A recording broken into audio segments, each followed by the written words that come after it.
আজকে বাবার কথা খুব মনে পড়ছে রে সোনা। গত বছর এই সময় নদীর ধারে কেমন ঝড় উঠেছিল, তোর মনে আছে? হ্যাঁ রে দিদি, আমার মনে আছে। বাবা সেদিন মাছ ধরতে গিয়েছিল, আর ফিরে আসেনি। আর ফিরলো না। সেই ঝড় আমাদের বাবাকে, আমাদের সুখ শান্তি সব কেড়ে নিল। তুই ভেঙে পড়িস না দিদি, তুই তো বাবার মতো শক্ত করেই আমাকে আগলে রেখেছিস। তুই না থাকলে আমার কি হতো বলতো? আমি থাকতে তোর কিচ্ছু হবে না। বাবার স্বপ্ন ছিল তুই বড় হবি, অনেক লেখাপড়া শিখে মানুষের মতো মানুষ হবি। সেই স্বপ্ন তো আমাদের পূরণ করতেই হবে, তাই না? হ্যাঁ দিদি, আমার খুব মন দিয়ে পড়াশোনা করব। তুই সংসারের জন্য কত খাটিস। ওসব কথা ছাড়, এখন বরং পড়। কাল তোর স্কুলে পরীক্ষা আছে না? হ্যাঁ দিদি, কালকে অঙ্ক পরীক্ষা, তাই একটু ভয় লাগছে। ভয় পাওয়ার কিচ্ছু নেই, তুই তো সব অঙ্ক ভালোই পারিস। মন দিয়ে পরীক্ষা দিবি, আর কিছু লাগলে বলিস আমাকে। আচ্ছা দিদি, তুই কত কাজ করিস। সকালে ঘুম থেকে উঠে সংসারের কাজ, তারপর আবার মাছ ধরে বাজারে বিক্রি, রাতে এসে আবার রান্না করা। তোর শরীর খারাপ লাগে না? অভ্যেস হয়ে গেছে রে সোনা। পেটের দায়িত্ব কত কিছুই করতে হয়, আর তোকে ভালো রাখার জন্য, তোর ভবিষ্যতের জন্য আমি সব করতে পারি।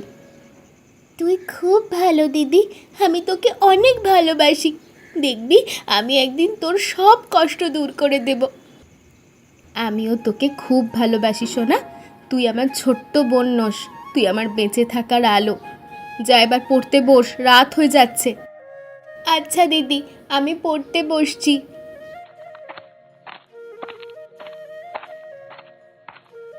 হে ওপরওয়ালা, তুমি আমার বোনটাকে দেখো, বাবার স্বপ্ন যেন ও পূরণ করতে পারে, আর আমাকেও শক্তি দিও যাতে আমি ওর পাশে সব সময় থাকতে পারি।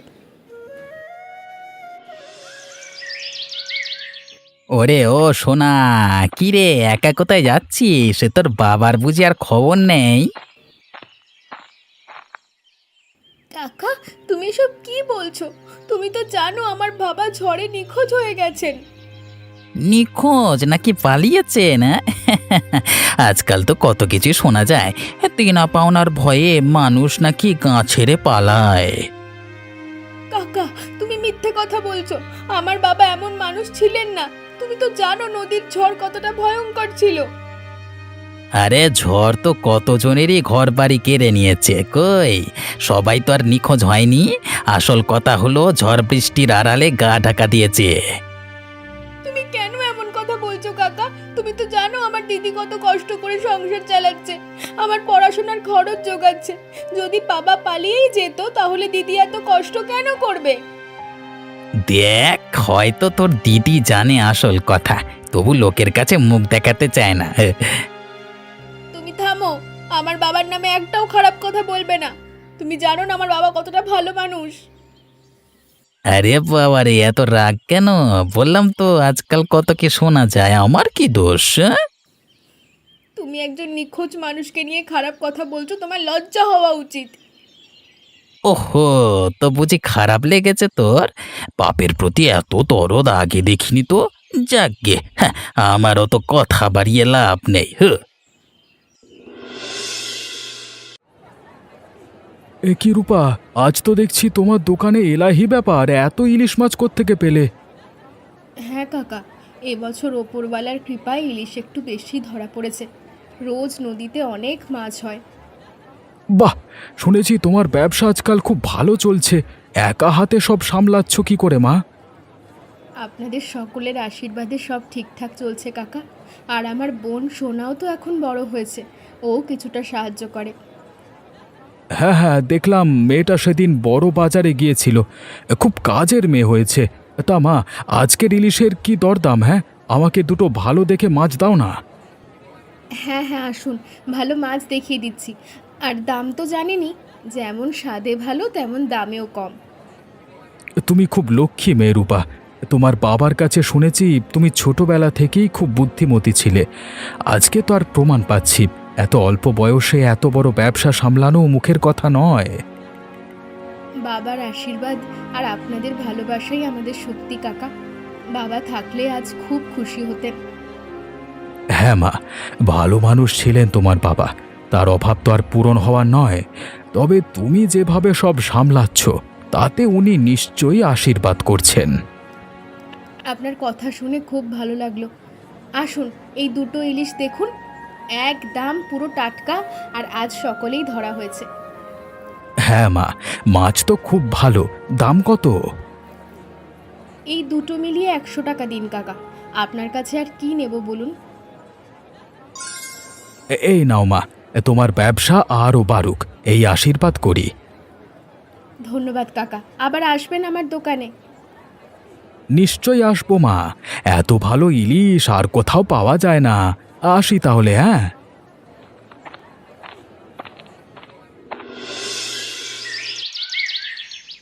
দিদি, আজ বাজারে খগেন কাকার সঙ্গে দেখা হয়েছিল। ও হ্যাঁ, কি বলছিলেন তিনি? দিদি, উনি বাবার ব্যাপারে খুব খারাপ কথা বলছিলেন। খারাপ কথা? কি বলছিলেন খগেন কাকা? উনি বলছিলেন বাবা নাকি ঝড়ে নিখোঁজ হননি, পালিয়ে গেছে। দেনার ভয় নাকি গা ছেড়ে পালিয়েছে। খগেন কাকা এসব আবোল তাবোল বলেছেন? হ্যাঁ দিদি, শুধু তাই নয়, উনি আরও যাতা বলছিলেন। আমার খুব খারাপ লাগছিল। আর কি কি বলেছে বলতো? বাবাকে নিয়ে যাতা বলা? আমি বের করছি। বলছিলেন তুই নাকি বাবার পালানোর ব্যাপারে সব জানিস, তবুও লোকের কাছে মিথ্যে বলিস। আমি খগেন কাকাকে অনেক কথা শুনিয়েছি।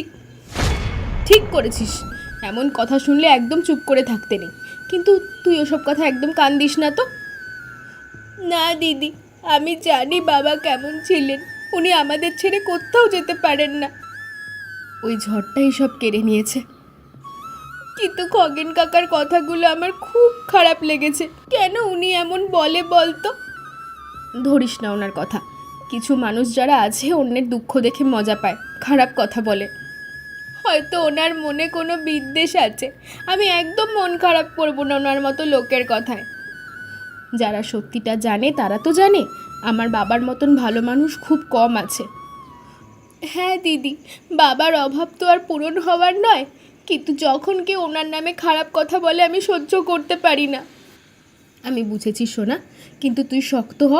আমাদের দুজনকে মিলে তো সবটা সামলাতে হবে, বল?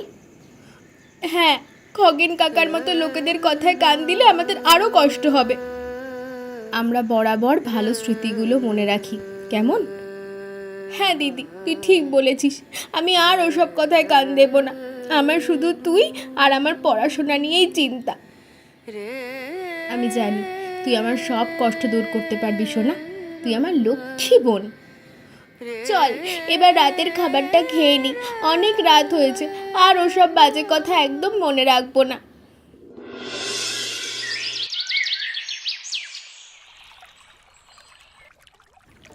বাহ, এটা তো বিশাল ইলিশ। এত বড় ইলিশ মাছ আমি আগে কখনো ধরিনি।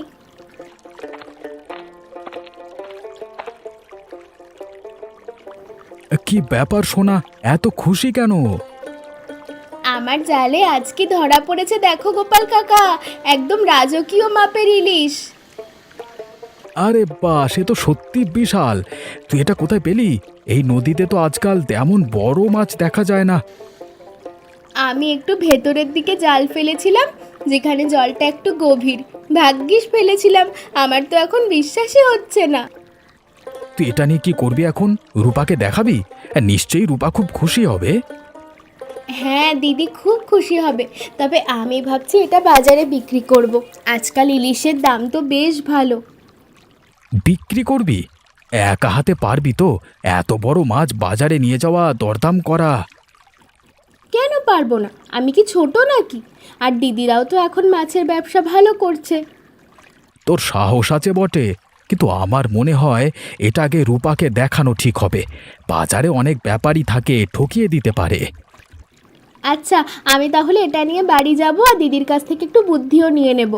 এত বড় ইলিশের ভালো দাম পেলে আমাদের দুজনেরই খুব উপকার হবে। ঠিক বলেছিস। তাহলে আর দেরি করিস না, তাড়াতাড়ি বাড়ি যা। দু বোন দেখবি এই বড় ইলিশ বেচে কত ভালো দাম পাবি। হ্যাঁ হ্যাঁ, তুমি ঠিক বলেছ। আমি তাহলে এটা নিয়ে চললাম বাড়িতে।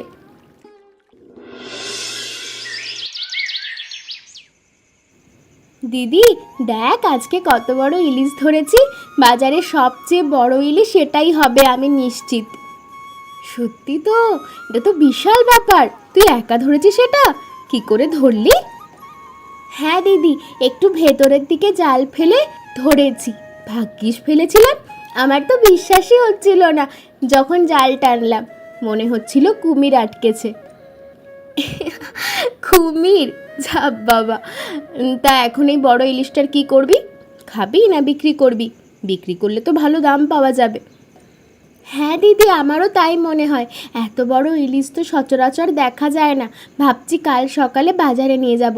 তুই একটু দরদামটা শিখিয়ে দিস তো। নিশ্চয়ই শিখিয়ে দেব। এটা বিক্রি করে বেশ কিছু টাকাও পাওয়া যাবে, আমাদের দুজনের খুব উপকার হবে।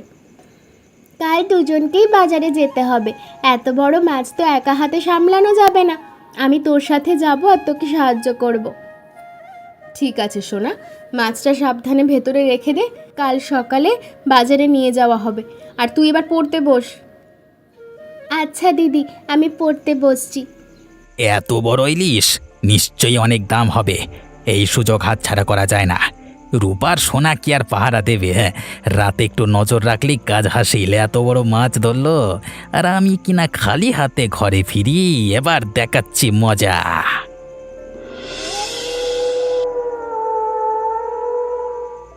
এই ঘুমিয়ে পড়ছে নাকি সবাই? এই কোথাও রেখেছে সেই বড় ইলিশ মাছটা? হ্যাঁ,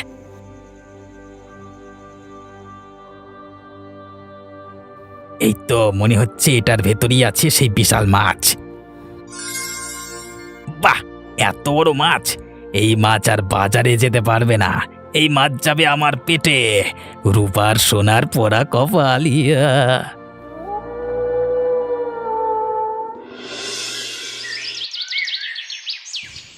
দিদি, আমার বিশ্বাস হচ্ছে না, এত বড় মাছটা চুরি হয়ে গেল কি করে? কে নিল ওটা? আমিও বুঝতে পারছি না রে সোনা। কাল রাতে তো সব ঠিক ছিল, দরজা জানলাও বন্ধ ছিল, তাহলে মাছটা গেল কোথায়? আমার খুব খারাপ লাগছে দিদি। কত আশা করেছিলাম মাছটা বিক্রি করে কিছু টাকা পাবো, তোরও একটু সুবিধা হতো। মন খারাপ করিস না সোনা, দেখ যা হওয়ার হয়ে গেছে। এখন আমাদের ভাবতে হবে এরপর কি করা যায়। কিন্তু কে এমন কাজ করলো দিদি? আমাদের তো কারোর সাথে শত্রুতা নেই, মাছটা কে চুরি করলো?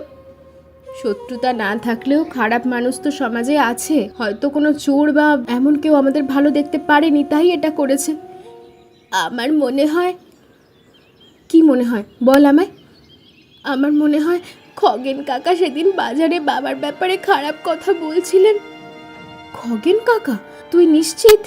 ওনার তো এমন কিছু করার কথা নয়।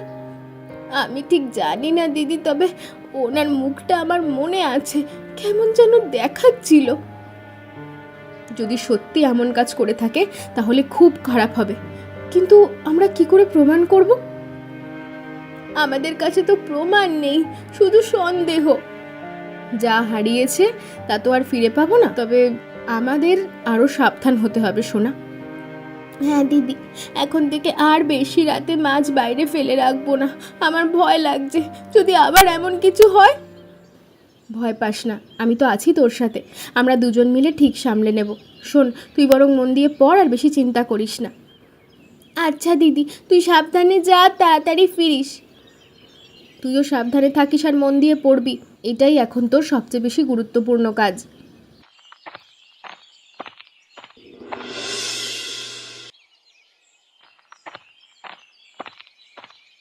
এ কি, এ খগেনের ঘর থেকে ইলিশ মাছ ভাজার গন্ধ আসছে না?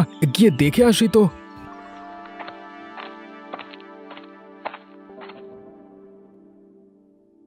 আরে, এ তো সেই রকম বড় ইলিশ, ঠিক যেমনটা সেদিন রূপার হাতে দেখেছিলাম। এত বড় মাছ খগেন পেল কোথায়? নিশ্চয়ই কোনো গড়মিল আছে। আজই তো রূপা আর সোনার বড় ইলিশ মাছ চুরি হয়ে যাওয়ার কথা শুনলাম। হ্যাঁ, এটাই সেই মাছ। এত বড় ইলিশ আর কারো কাছে দেখিনি। তার মানে খগেনই চুরি করেছে সোনা রূপার ইলিশ মাছ। হ্যাঁ, ছি ছি ছি ছি, এত খারাপ লোক। যত তাড়াতাড়ি সম্ভব সোনা আর রূপাকে সব কথা জানাতে হবে। রূপা নিশ্চয়ই খুব কষ্টে আছে, আর সোনাও মনমরা হয়ে আছে। ওদেরকে সত্যিটা জানানো আমার কর্তব্য। খগেনের মতো লোকের শাস্তি পাওয়া উচিত।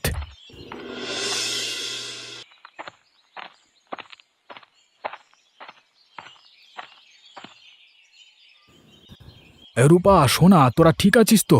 আমি তোদের জন্য একটা খারাপ খবর নিয়ে এসেছি। কি হয়েছে কাকা, তুমি এত হাঁপাচ্ছ কেন? সব ঠিক আছে তো? কি হয়েছে কাকা বলো না, আমার মনটা সকাল থেকেই খারাপ। এখন তোমার কি হলো? আজকে সন্ধ্যায় আমি খগেনের বাড়ির পাশ দিয়ে যাচ্ছিলাম, হঠাৎ তার ঘর থেকে ইলিশ মাছ ভাজার গন্ধ পাই। ইলিশ মাছ ভাজার গন্ধ? এর মধ্যে আমাদের বড় ইলিশটা কি? আমারও সন্দেহ হয়েছিল, তাই আমি উঁকি মেরে দেখি, আর যা দেখলাম তাতে আমার চক্ষু চড়ক গাছ। কেন, কি দেখলে তুমি যে এত অবাক হয়ে গেলে? খগেন তোমাদের সেই বড় ইলিশ মাছটা ভেজে খাচ্ছে। কি বলছো তুমি কাকা? সেই বড় মাছটা যেটা চুরি হয়ে গেল? তুমি সত্যি বলছো কাকা? নিজের চোখে দেখেছো? হ্যাঁ মা, আমি নিজের চোখেই দেখেছি। মাছটা আকারে এতটাই বড় ছিল যে আমি চিনতে ভুল করিনি, আর গন্ধটাও একেবারে টাটকা ইলিশের মতো। তার মানে খগেন কাকা নির্ঘাত আমাদের মাছটা চুরি করেছে। ওই লোকটার এত সাহস, আমাদের কষ্টের মাছ চুরি করে খাচ্ছে। আমি এর প্রতিবাদ করব কাকা, কিছুতেই অন্যায়টা আমি মানব না। বাবার শেখানো নীতি আমরা এখনো ভুলিনি, চোরের শাস্তি হওয়া দরকার। হ্যাঁ মা, আমি তোদের সাথে আছি। তোরা যা করবি আমি তোদের সমর্থন করব। এমন অন্যায় মুখ বুজে সহ্য করা যায় না। আমরা কি করব দিদি? কোথায় যাব আমরা? কিভাবে খগেন কাকাকে শাস্তি দেব? আমরা প্রথমে ওর কাছেই যাব, তাকে জিজ্ঞাসা করব মাছটা কিভাবে পেল। যদিও মিথ্যে বলে তাহলে তাহলে আমরা গ্রামের প্রধানের কাছে যাব, আমরা প্রমাণ করব যে উনিই চোর। আমি তোদের সাথে যাব মা, তোরা একা নোস। চলো আমরা খগেনের বাড়ি যাই। হ্যাঁ দিদি, আমরা আমাদের মাছের চুরির ন্যায্য বিচার করবই। আমরা অবশ্যই বিচার পাবো সোনা। অন্যায় যে করে আর অন্যায় যে সহে, তবু ঘৃণা যেন তারে তৃণ সমদহে। আমরা চুপ করে থাকবো না। খগেন কাকা, দরজা খুলুন, আপনার সাথে কথা আছে।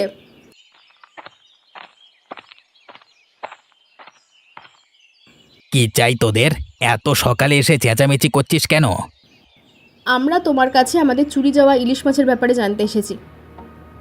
হ্যাঁ, গোপাল কাকা আজ সকালে তোমার ঘরেই মাছটা দেখেছে। কি যা তা বলছিস? আমার ঘরে ইলিশ? আমি ইলিশ পাবো কোথায়? মিথ্যাবাদী কোথাকার! মিথ্যা বলছো তুমি। গোপাল কাকা নিজের চোখে দেখেছে আমাদের মাছ তুমি চুরি করেছো। চাপ, ছোট মুখে বড় কথা, চাপ আগে এখান থেকে। খগেন, তুই মিথ্যে বলিস না। আমি নিজের চোখে দেখেছি তুই ওই বড় ইলিশ মাছটা ভাজছিলিস। ওটা রূপা আর সোনার মাছ। তোরা আমার নামে মিথ্যে বদনাম দিচ্ছিস কেন রে? আমার সাথে তোদের কিসের এত শত্রুতা? এই তো আমাদের মাছ, মিথ্যে কেন বলছিলে? তুমি তো কাল রাতে আমাদের ঘর থেকে মাছটা চুরি করলে। এটা তো বাবার আংটি। এই আংটিটা এখানে কি করছে? হ্যাঁ দিদি, এটা তো বাবার আংটি। খগেন কাকার কাছে কি করে এলো?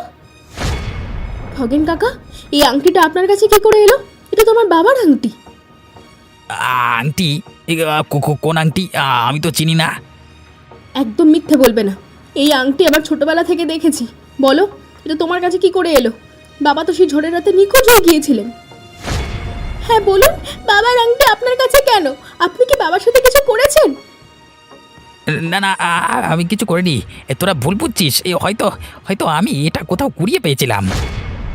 কুড়িয়ে পেয়েছিলে? আবার মিথ্যা কথা বলছো। বাবা কখনো ওই আংটি ছাড়া থাকতেন না। সত্যিটা বলো, বাবার কি হয়েছিল? ভালো চাস তো সব সত্যি কথা বলে দে, নইলে মুখে কালি মাখিয়ে সারা গা ঘোরাবো।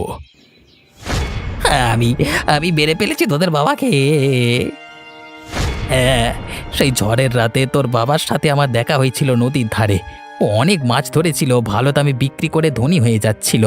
আমার খুব হিংসে হচ্ছিল, তাই আমি ওকে ধাক্কা মেরে নদীতে ফেলে দিয়েছিলাম। আর ওর আংটিটা আমার কাছে রয়ে গিয়েছিল, ভেবেছিলাম কেউ জানতে পারবে না। তুমি তুমি আমার বাবাকে মেরে ফেলেছো শুধু মাছের জন্য? তোমাকে আমি ছাড়বো না খগেন কাকা, তুমি একটা খুনি। খগেন, তুই যা করেছিস তার কোনো ক্ষমা নেই। আমি এক্ষুনি পুলিশে খবর দিচ্ছি।